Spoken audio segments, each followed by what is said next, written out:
The 7-furlong grassover built at a cost of more than $2.5 million, named after the 6th president of Churchill Downs, Colonel Matt Wynn, served here from 1938 to 1949. Let's take a look now at the conditions of racing for the inaugural Early Times Turf Classic. $150,000 added for 4-year-olds and up, going 1 1/8 miles on the new Churchill turf. There are allowance conditions with weights assigned. We have a spread of some 7 pounds today. Now for a closer look at the field, let's again go to the roof at Churchill Downs amidst the Spires and Dave Johnson. Field 4, no show wagering, win, place, and exacta wagering for the big Oak Stake crowd here.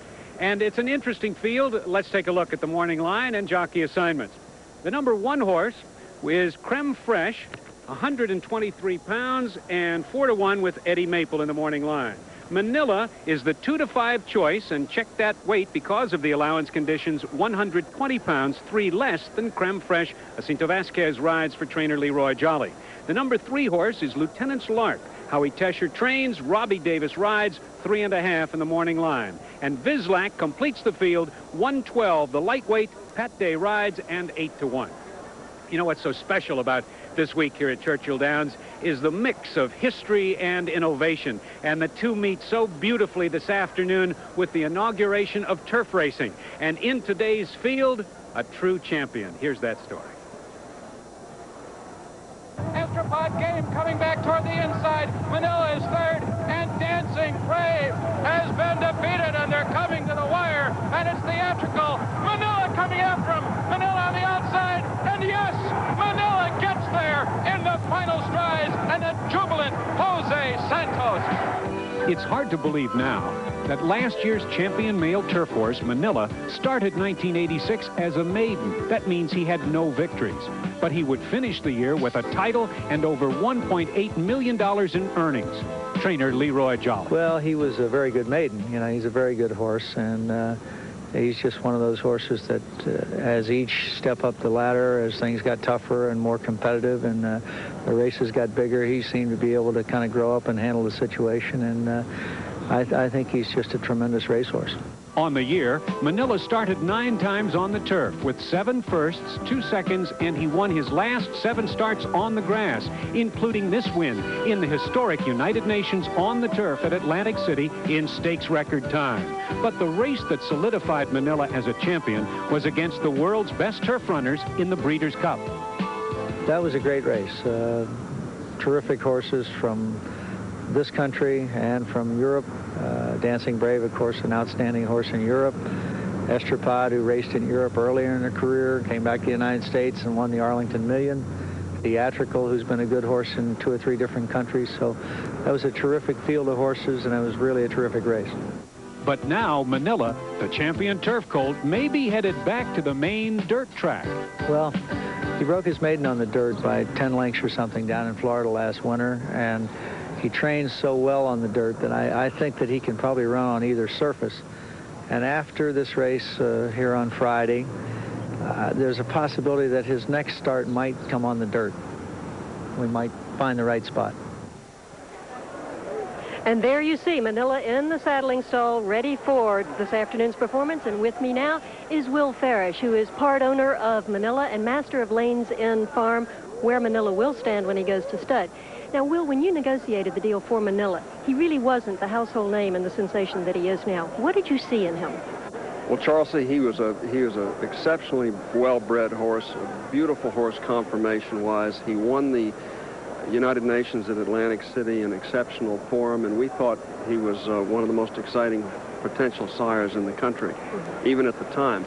Plus, we thought that his whole racing career was ahead of him. Fortunately, we were correct.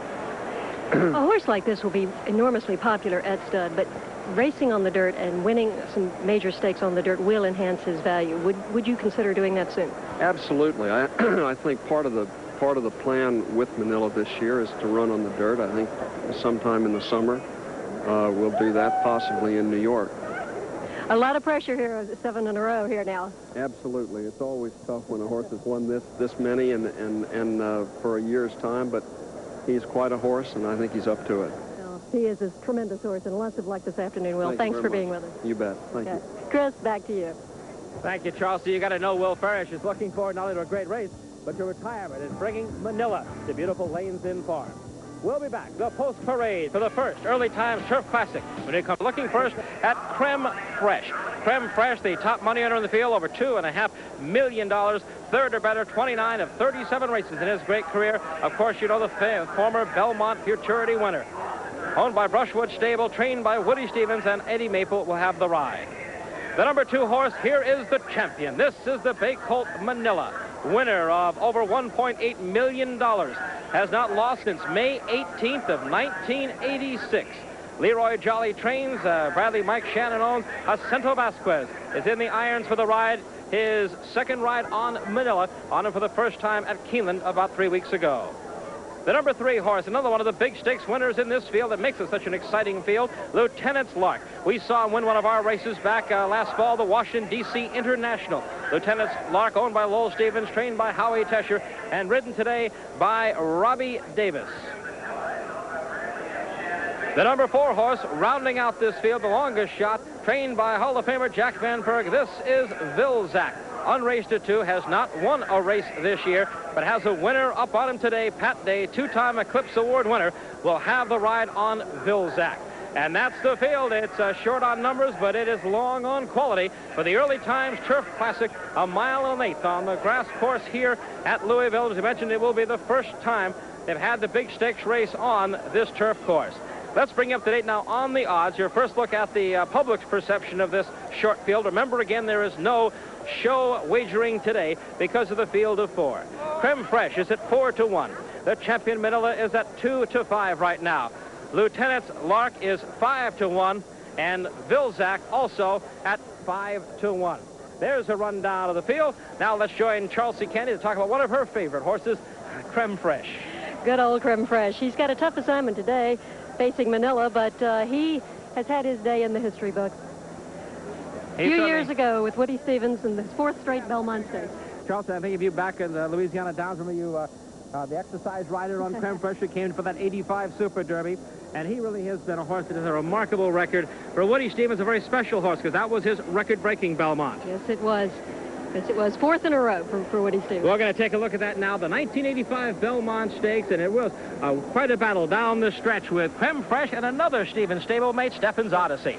And Creme Fraiche came from far off the pace on a muddy track and overtakes Stephen's Odyssey there, pulling something of an upset, and goes on to become the first gelding ever to win the Belmont Stakes, and Woody's 4th, as we mentioned, consecutive Belmont Stakes winners.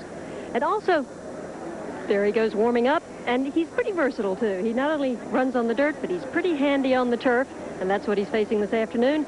He won the McKnight Stakes down at Calder. It's really his only victory on the turf. It was a stakes race, but he's run 7 times on the turf and been on the board, off the board only twice in all those times.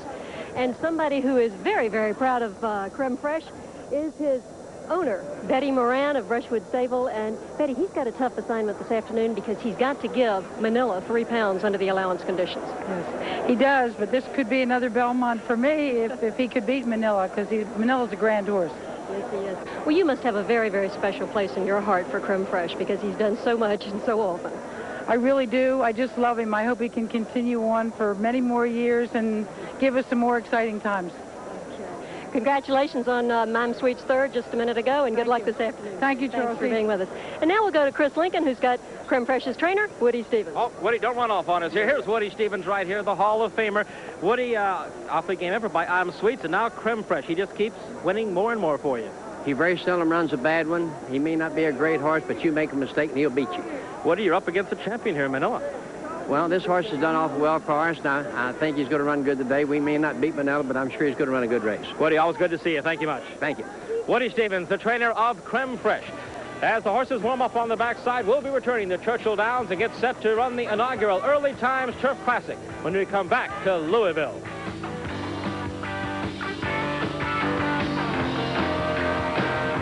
For Lieutenant's Lark, 7-1 for Vilzac. 3 Grade 1 stakes winners in this field of 4. What great quality on the turf today here at Churchill Downs. Loading them up now, number 1, Creme Fraiche is going in. We're going to go to the top of the stands for the call of this 1.1 Turf Classic to Dave Johnson.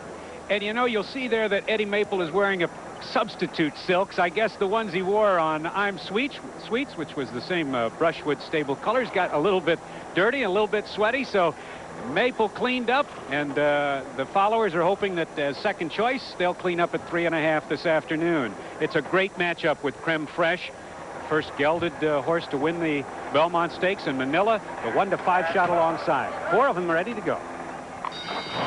And they're off. On the outside, Lieutenant's Lark with Robbie Davis up to take the early lead by only a half length, though. Then comes Manila from between horses. On the outside, Vilzac at the rail. Creme Fraiche is back into fourth. Snug hold there by Eddie Maple as they pass the stands for the first time. You can see Lieutenant's Lark, an easy leader at this point, with Davis aboard and in front by 2. Manila is second in a rather slow pace, I believe. 2.5 back at the rail. Creme Fraiche saves ground and moves up third as Vilzac with Pat Day on the outside trails as the lightweight in the field. Now around the turn, racing to the backstretch, it's still Lieutenant's Lark. First quarter in 24-4. Manila at his flank on the outside, right there in the second spot. And 2 back, that's Creme Fraiche holding third with Vilzac, the trailer. The quartet continues down the backstretch in a lazy half mile, 49 seconds.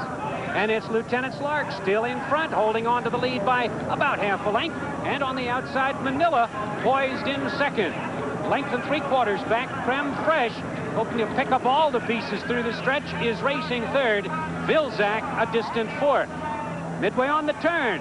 Okay, here comes Manila up on the outside to challenge. Lieutenant Lark at the rail, and 1/4 mile to the finish line. Manila on the outside. Last year's grass champ gets the lead on the turf this afternoon. With Jacinto Vasquez aboard, drawing away now to lead it by 2. Lieutenant Lark, who led from the start, is holding the second spot.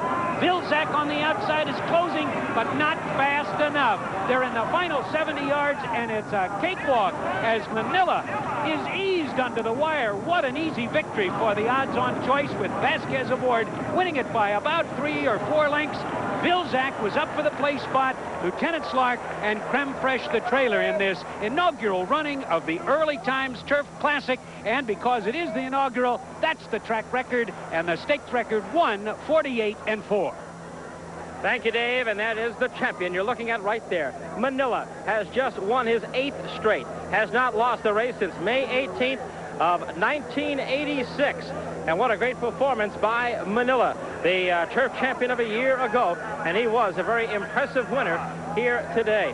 Jack Van Berg came by and told us he thought that Vilzac, he could beat everybody but Manila, and it turned out he did just that, finishing up for the second spot.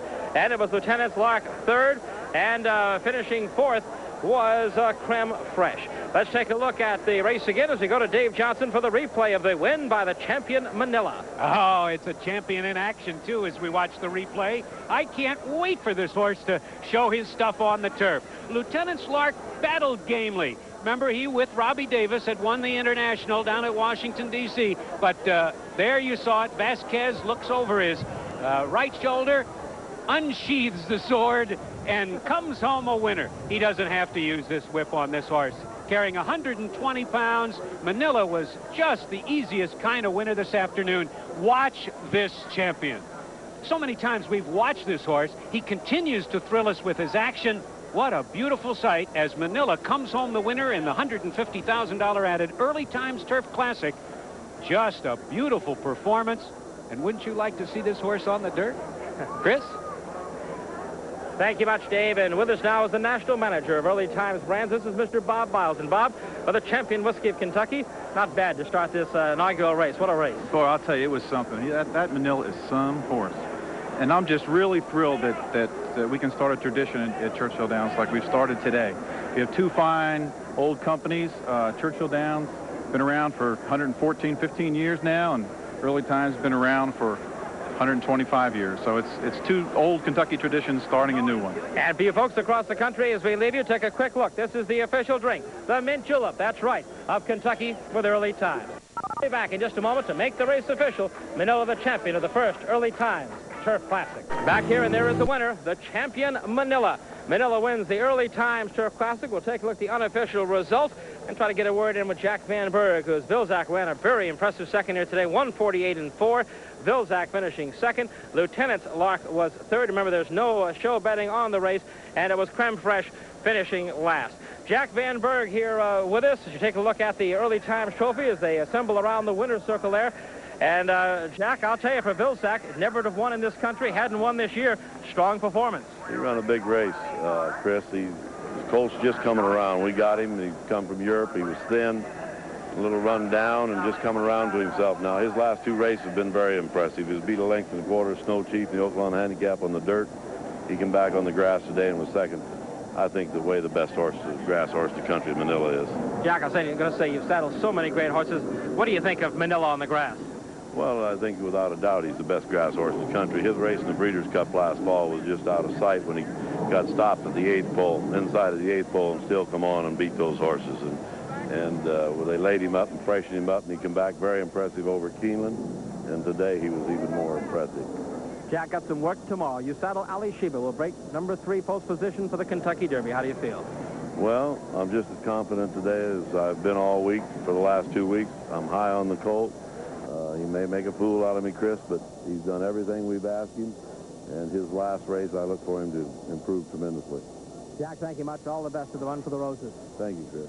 Jack Van Berg, as we take a look at Manila, the winner of the Early Times Turf Classic. He did it like a champion should, 24-4, 49, 112-2, and then it was Manila's race, 136-3. He finished off at 148-4, going the mile and a furlong on the turf course. We're going to take a break here as they have the presentation in the winner's circle, and Manila gets the saddle taken off after another victory, and we'll be back in just a moment to Churchill Downs. Miles, you met earlier the national brand manager for Early Times, Mr. Owsley Brown, president of Brown Foreman. There is Leroy Jolly, the trainer who has won 2 Kentucky Derbies, has an entry of 2 tomorrow in Gulch and Leo Costelli. Jacinto Vasquez, the jockey in the middle there. And, of course, also representing the state of Kentucky, Mrs. Phyllis George Brown, the former First Lady here. Let's take a look at the prices now for the first Early Times Turf Classic. And they were, as you might expect, short. There again was no show betting because of the field of 4. Manila winning in 148-4, paid $280 and $220. Vilsack returning $280 for the place. And Lieutenant Lark finishing third. Creme Fraiche rounded out our field in the order of finish. So Manila just keeps adding to the superlatives. Of course, we saw Manila last year and hope you joined us on our Racing Across America series as we watched him in the UN Handicap. Also had a chance to see him in the number of other races throughout the year, the Breeders' Cup, of course, being one of the most memorable. Let's go now to Charles C. Candy in the winner's circle with some of the connections of Manila. You're going to cue me, right? I got no sense. And here's Leroy Jolly, trainer of Manila. And Leroy, what a performance that was. How good is this colt? I really don't know. He's a very, very good horse, and his pedigree would dictate that he would be a better 4-year-old than he was a 3-year-old. It was hard to believe because he was such an outstanding 3-year-old. But he has grown up and gained a lot of weight and a lot of strength, and with it, I think he's a very, very tough horse. I think the answer to the question as to when you're going to run him on the dirt will be soon, because you're not going to scare up any more competition. Well, there's no more races on the turf for a while, and we'll probably try the dirt the next time out. Well, this is an auspicious beginning for a big weekend. Any last reflections on tomorrow with Gulch and Leo Costelli in the Kentucky Derby? Well, we got started right. Let's hope it holds out for another 24 hours. Congratulations, Leroy. Good luck tomorrow. Thank you. All right, Chris, back to you. Thank you very much, Chelsea. And there is Manila as he goes by, and we're about to talk to the former First Lady of the state of Kentucky, Mrs. Phyllis George Brown, just to make sure she has a welcome to the country. Mrs. Brown, again, this is great to be in Kentucky. I can't imagine anybody else want to be anywhere else this weekend. For this weekend, this is the most special place to be. Believe me, this is my 7th time to come to the Kentucky Derby, and it's more exciting every year. It really is. And of course, tomorrow will be the day that everybody's been waiting for, and people from all around the world assemble here just to see that 2 minutes in horse racing history. But it's worth it. It really is worth it. How about a pick from Phyllis George Brown for the Kentucky Derby? I knew you were going to ask that. I kind of had a feeling. I'd like to tell you I want to study my the form, that's right, sure. I asked my mother before I came down. She's been studying it. I think Demon's Begone. All right. I mean, I'll go along with everyone else. The undefeated 3-year-old. Appreciate it. Thank you much. so much. Nice to see you. Phyllis George Brown, former First Lady of the state of Kentucky. Dave Johnson is waiting with some words up on top of the stands. And again, Manila reigns supreme down here, Dave. Yeah, but you know, Chris, and I'm sure that our viewing audience will agree, a lot of nice-looking fillies on this program, including Charles C. and Phyllis George. And now we turn our attention to the Oaks. It's part of a tradition. The Oaks always run on the day before the Derby, always here at Churchill Downs, where the chairman of the board, Warner L. Jones Jr., has had such an impact on the sport, so many aspects of thoroughbred racing. And Chris was able to spend some time with him at his heritage farm. It was back in 1940 that these pin oaks were planted here at Hermitage Farm in Goshen, Kentucky, just outside Louisville. Like these majestic oaks, Hermitage Farm has grown to spectacular heights under its founder and owner, Warner L. Jones Jr., and his wife, Harriet. The thing I'm most proud of at this farm is that I've been here for 50 years, Chris, and to see this farm grow and develop and produce stakes winners. I'm fortunate that I bred the 1953 Kentucky Derby winner named Dark Star. There have only been 112 Kentucky Derbies, therefore there have only been 112 breeders of the Kentucky Derby, and I feel lucky as I can be that I bred one of them. Jones is one of only two men that has ever bred both a Kentucky Derby and an Oaks winner, Nancy Jr. in 1967. But he's probably best known for breeding the world record-priced yearling in 1985, the $13.1 million Seattle Dancer. This is one of the greatest thrills I ever had. All along I knew that this was a great yearling and a great colt, and I was lucky that there were two syndicates formed who had a great interest in this colt and had the money available to buy him. Among his many positions and titles, Warner Jones is best known now as the chairman of the board of America's most famous racetrack, Churchill Downs, directing a $14 million two-year renovation program that has seen the addition of a world-class turf course, a new paddock, and another $2 million in improvements for fan comfort and for a shot at being the host track for Thoroughbred Racing's championship day, the Breeders' Cup. I hope that Churchill Downs will be awarded the honor of presenting the Breeders' Cup in 1988. I'm not on the selection committee of the Breeders' Cup, but I feel strongly that Kentucky deserves to have the Breeders' Cup. And, of course, naturally, I hope it comes to Churchill Downs, Chris. But Warner Jones, who also helped found the American Horse Council and the Kentucky Thoroughbred Breeders and Owners Association, is happiest being a horseman, an owner and a breeder of champions like the dam of the $13.1 million yearling My Charmer, with a full sister to the record-setter at her side by Nijinsky II. But first and foremost at Hermitage comes Warner Jones' love for the thoroughbred. A horse to people who love horses is like one of your children. You're so proud when one of your horses that you own or have bred and have raised wins a big race, that it's like one of your children graduating from college or making the football team or some other accomplishment. All right, thanks to Warner Jones, chairman of the board of Churchill Downs, President Tom Meeker, Vice President General Manager Gerald Lawrence for all their hospitality.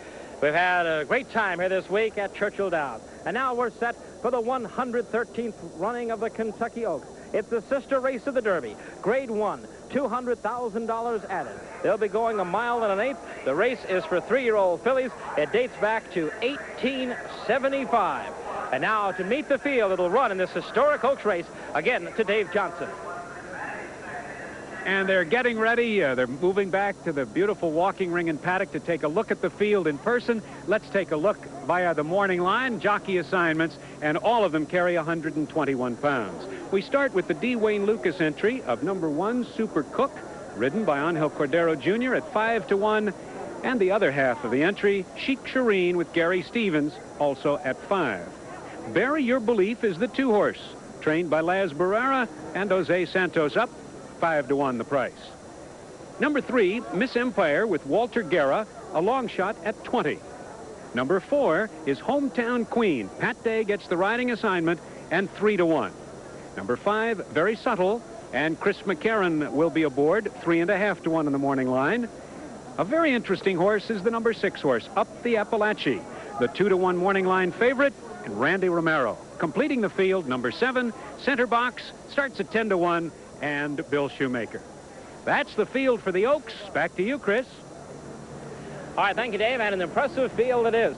You know, we had a chance earlier to talk to several of the owners. Up the Appalachie was talking about the fearsome foursome, they call him, from Louisiana. All the connections, owner, trainer, jockey, breeder, they're all from the state of Louisiana, and they have the favorite right now for the Kentucky Oaks up the Appalachie. We'll be back with more of the Oaks Day coverage on ESPN when we return after the around the new paddock here at Churchill Downs. We are the 9th race, the feature race of the day, the Kentucky Oaks. We'll take our first look now at the public odds. It's Super Cook and Chick Shireen, the D. Wayne Lucas entry at 8-1. Bury Your Belief is also 8-1. Miss Empire, one of the long shots, at 50-1. Hometown Queen is right now at 2-1. Very Subtle at 5-1. There is the favorite up the Appalachie at 6-5. Center Box is 15-1 to round out the field. Now to the paddock and Chelsea Canty. Well, Chris, with me is John Ed Anthony, a man very much in the limelight this weekend. And John Ed, you're known largely for your success with all the colts you've raced. Now you've got your first top filly. This is the first top filly we've ever had, Charles. The very first stakes winner we've ever had. And you stand on the brink of maybe pulling off a very rare double. To win the Oaks today and the Derby tomorrow has not been done since 1952 with the same owner, trainer, and rider. Well, I guess that just goes to show how hard it is to do it. It's a great opportunity, and I hope our horses run well, but that's a pretty tough chore. One of them would be good. Tomorrow, Demons Be Gone will be the favorite in the Derby. Any last-minute thoughts about him? Well, he's doing well, and we're hoping for the best. A good trip and a safe ride, and just let the gods of races dictate. Yes. Right. He's had an easier week than you have. You had a rough week. Well, I've had a little flu this week and haven't felt real well, but I'm feeling better now. It's tough for the Derby, isn't it? Good luck this afternoon and tomorrow, John Ed. Thank you, Charlie. Back to you, Chris. Thank you, Chelsea. John Ed Anthony. A note here that he named Hometown Queen after a couple of his favorite gals. One his daughter, his other his daughter-in-law. They were both homecoming queens in Anthony's hometown of Fordyce, Arkansas. Thus the name Hometown Queen. So Hometown Queen is the lady of the day today. Demons Be Gone, the man of the hour tomorrow. Now let's get a closer look at our top contenders here for the 113th Oaks as they again join Chelsea Canty. The three favorites in the Oaks are looking for a collective rematch today. Up the Appalachie, winner of the Fairgrounds Oaks in New Orleans and first under the wire in 9 of 10 starts. Very Subtle, the leading money earner in the field at over $600,000 and 5 stakes wins. Hometown Queen, from the Loblolly stable that has tomorrow's Derby favorite Demons Be Gone. The best filly that John Ed Anthony has ever raced. A $115,000 yearling purchase from the first crop of 1981 Kentucky Derby winner, Pleasant Colony. The three fillies hooked up in the Grade 1 Fantasy Stake at Oaklawn with Up the Appalachie leading all the way, but she bore out in the stretch and was disqualified and placed second behind Very Subtle, with Hometown Queen running third. It was a tough decision for Up the Appalachie's trainer, George Arsenault. Yeah, it was a little bit of a bumpy road. It was unfortunate we got took down. I think we had distinctly the best filly in the race, but that's, you know, it's the steward's decision. That's the way it stands. The disqualification hasn't changed Arsenault's mind about this multiple stakes winner. Yeah, she's been sort of an exceptional filly. She started 10 times, and out of her 10 starts, she's actually went under the wire 9 times and was disqualified once, and she lost one. While Very Subtle, the Mel Studi-trained filly, got the benefit of the disqualification to give Chris McCarran his first stakes win of 1987 after coming back from injury, it was a tough trip for Pat Day on the race favorite, Hometown Queen. Well, she broke good and smooth away from the gate. She doesn't have any early speed to speak of. It takes her a while to get her feet under, and she was just starting to get her feet under, and the horse came out in front of her, and we clipped heels. And after that, she just never got in a race. You know, her style had been once she turned up the backside and got comfortable, she'd just lope right up to the horses on the lead. And that day in the fantasy, she never got aggressive, never got in the bridle, so to speak, and never really tried to run. Today, Up the Appalachie starts as the 2-1 morning line favorite, but her Louisiana-based trainer finds the human side more intimidating than the field. Well, as far as horses go, I think it's a pretty evenly matched field. As far as trainers go, you look down the shed row and you see Mel Studi and Las Barrera and Willie Stevens, it makes you feel like you get in a ring with Muhammad Ali. Well, we'll find out about that, George. This, of course, is Muhammad Ali's hometown. And right now, though, up the Appalachians got some of the favorites, just like Muhammad was for so many of his bouts. 6-5 favorite on the 6-horse up the Appalachie. Very subtle. The 5-horse is at 5-1. And the 4-horse hometown queen is at 2-1 now. As they come out on the track, Angel Cordero gives us a smile and a wave, and couldn't help but note Angel Cordero with a big smile is going back on this track for the first time. He missed last year with that injury. Angel Cordero is back, and on our first horse, here it is, Super Cook, part of the entry of D. Wayne Lucas, owned by Eugene Klein. This horse won the Ruthless Stakes at Aqueduct by 13 lengths on March 15th. We saw her as she was 5th in the fantasy. Angel Cordero is the Keeneland sales horse, $175,000 fall purchase. Chick Shireen, the other part of the Lucas entry, first in the Ashton Stakes. We saw in our Racing Across America series from Keeneland. Also won the Hilarious Stakes. Gary Stevens, second in the Money One last year, is on Chick Shireen. As always, thanks to the Daily Racing Form for all their statistical information in helping us prepare for the telecast. The number 2 horse is Bury Your Belief. Bury Your Belief has never won a stakes race, has been second, though, in 3 straight stakes efforts. Jose Santos, the great one, is on her back. Top money earner of 86 over $11 million, the 26-year-old from Chile. Number 3, this is Miss Empire, has never won a stakes. Walter Guerra is the rider, the only rider to win in the first 2 Breeders' Cup race events. The number 4 horse, here is the Loblolly Colors Hometown Queen. Trained by Phil Oswald, ridden by Pat Day. This was a $115,000 yearling that won the Magnolia. Tall, rangy filly. Hometown Queen, the second choice right now. Very subtle. The number 5 horse. The familiar colors of Ben Rochelle and Carl Grinstad. Of course, we saw him so many times on Snow Chief of a year ago. Chris McCarron is the rider, led the nation earnings 2 years. And, of course, Chris McCarron set the world record, 546 wins in a single season. Up the Appalachie, this is the favorite, the Louisiana Connection, now at 6-5 from the Cajun country. J. Minos Simone is the owner. George Arsenault is the trainer. Randy Romero is the jockey. Won 8 of 10, disqualified in the fantasy. Number 6, the favorite up the Appalachie. Rounding out the field, number 7, this is Center Box, bred in Pennsylvania. Won 4 out of 6, has won 2 ungraded stakes races. The great one is on board. Bill Shoemaker, the all-time winningest rider, looking for his 4th win in this historic Kentucky Oaks. Well, there's a look at the horses. Hope you've had a chance to make your selection. A talented field of 8 for the Kentucky Oaks, the sister race for the Derby. We'll be back with more on the Oaks when we return to Churchill Downs as you look at the great one, Bill Shoemaker. Kentucky Oaks. And let's update you now on the odds here at Churchill Downs for this 113th running. Super Cup and Chick Shireen, that's the D. Wayne Lucas entry, 9-1. Bury Your Belief is 8-1. Miss Empire at 60-1. Hometown Queen, 2-1, 9-2, very subtle. The favorite remains up the Appalachie. The 6 horse is 6-5. And Center Box, for those who like Bill Shoemaker, they'll play that one today at 17-1.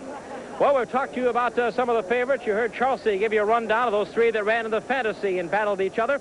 Well, now let's talk about our Budweiser long shot for the Oaks.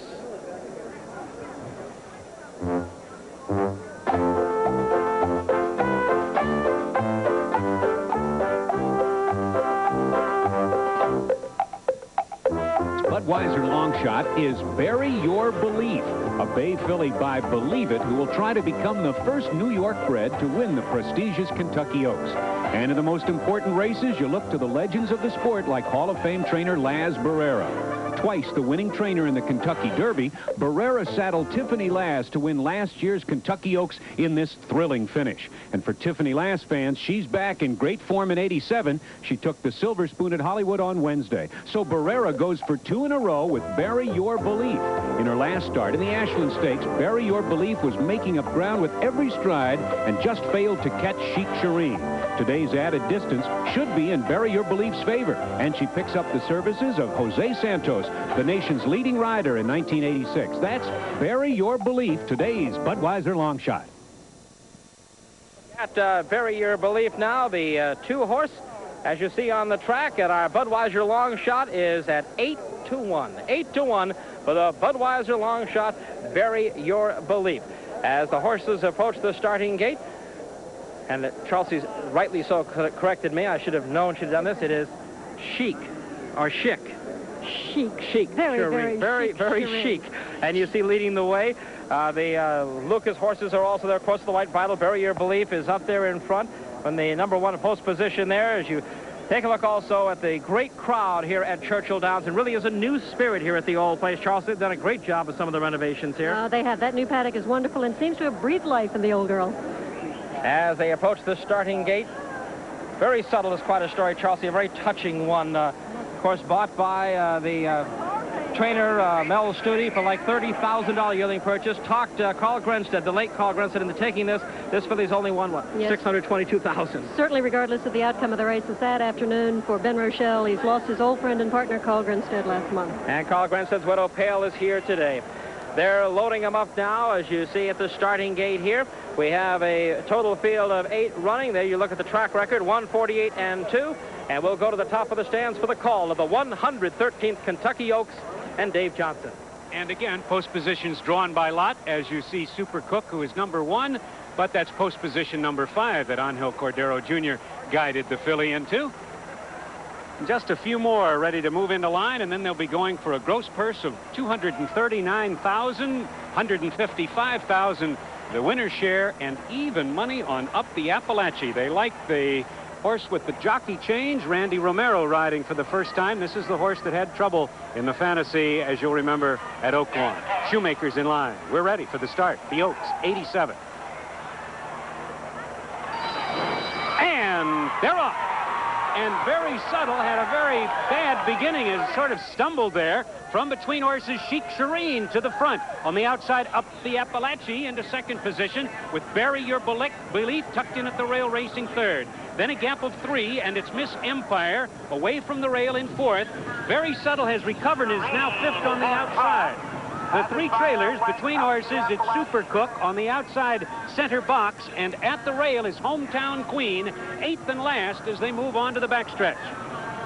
Chic Shireen and Gary Stevens, but on the outside, Randy Romero puts Up the Appalachie in gear and in front by a tight length.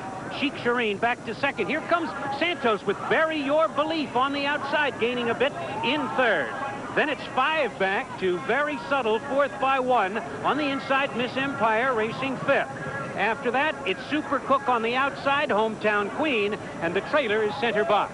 Past the half-mile pole and on to the far turn. The battle on the front end has Up the Appalachie with a short lead, but here comes Chic Shireen back to challenge, and here comes Bury Your Belief. The Bud Longshot on the outside, 3 of them across the track.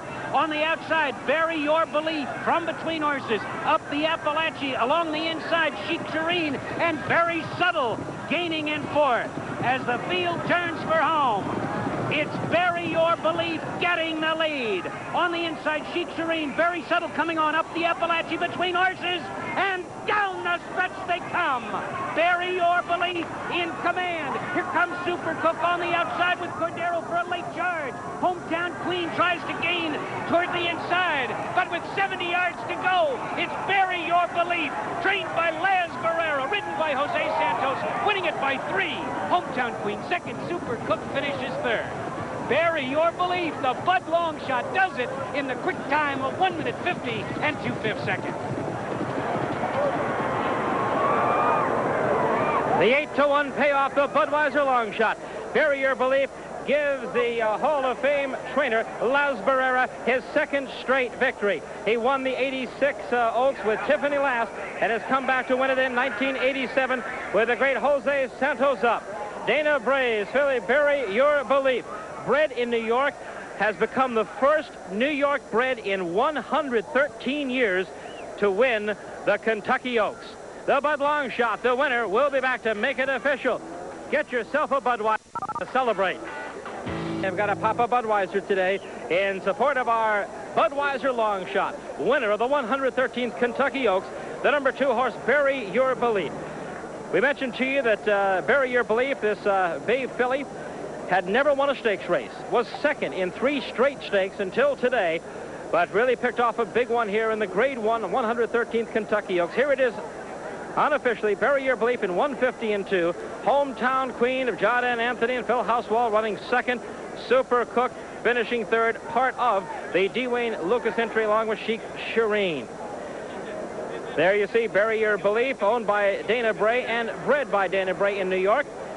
Laz Barrera, the trainer, what a great job he does with so many great fillies. Of course, he won last year's race here with Tiffany Lasso. It's back-to-back for Laz Barrera.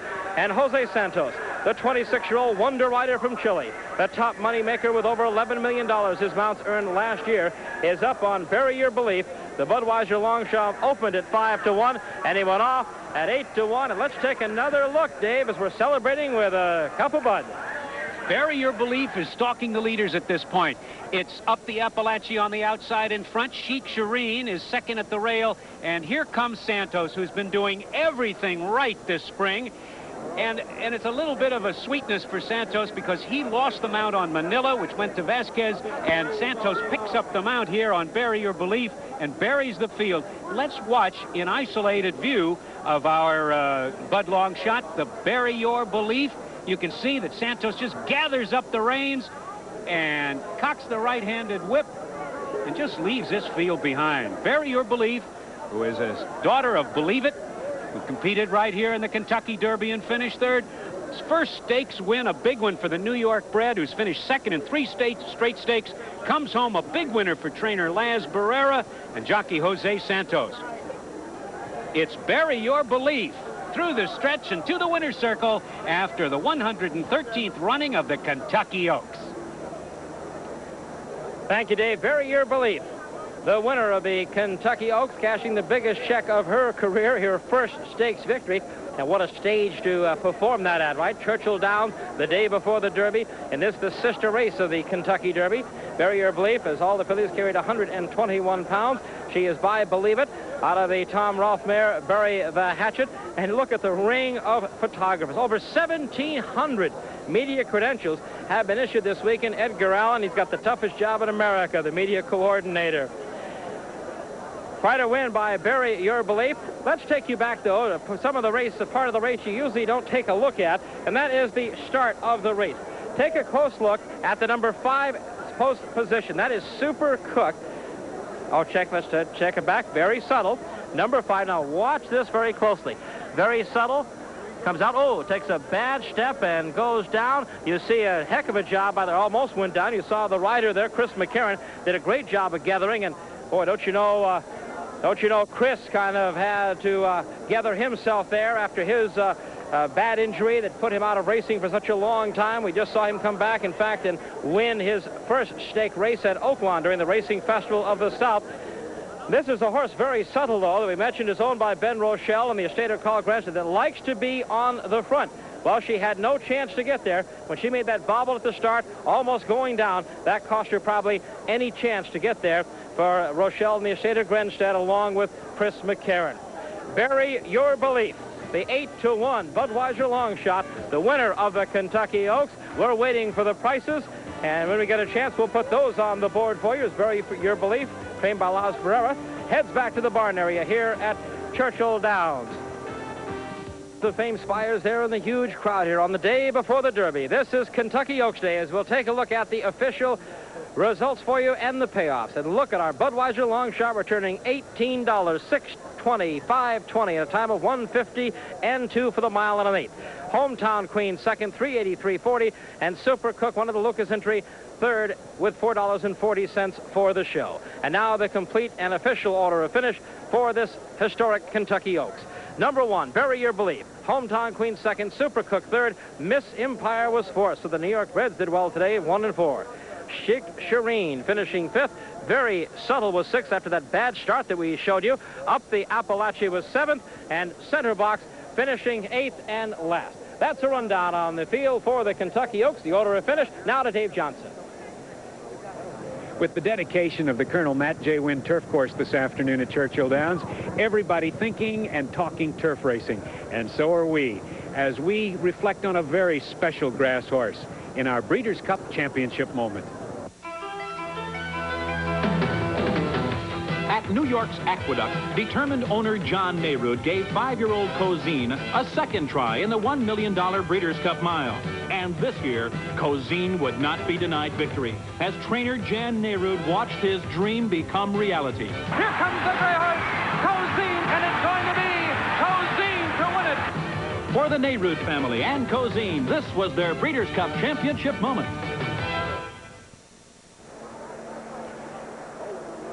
And here we are with the owner of the Budweiser long shot, Dana Bray. Congratulations. What an upset. Thank you. Yes, wasn't it thrilling?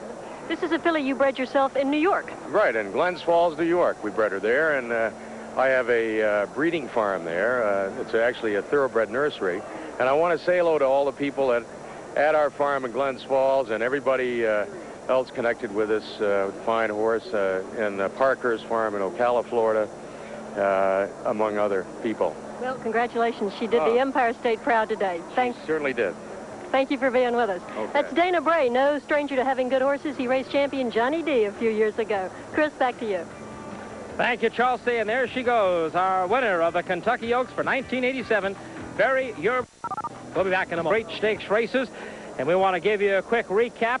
We had 2 long shots and a champion win today. Let's look first at the Louisville Budweiser Breeders' Cup. The winner was Queen Alexandra, 142-4. Look at that return of 24-20. Infinidad was second, but Charlie Whittingham, I Am Sweets was third. Queen Alexandra ridden to victory today by one of the veteran riders around this area, Don Brumfield on Queen Alexandra, and there is Don in the winner's circle with Queen Alexandra. The next race dedicated the turf course here at Churchill Downs, and the champion Manila claimed the right to it. Manila went off the short price and looked all the champion he is. 280-220. Vilsack was second. Lieutenant Lark running third. And the winner's circle shot with Manila and trainer Leroy Jolly as Manila just continues the win streak. And then, of course, just completed, bury your belief, the Budweiser long shot winner, returning $18, beating Hometown Queen and Super Cook running third in the 113th Kentucky Oaks. And there's the winner's circle for the happy folks from the Empire State of New York. Dana Bray, the owner, and the breeder. Laz Barrera, the trainer, wins his second straight. Jose Santos, the rider, in the white and blue silks. Well, all the action continues here at Churchill Downs tomorrow for us here on ESPN. We invite you to join us at Derby Day here on ESPN.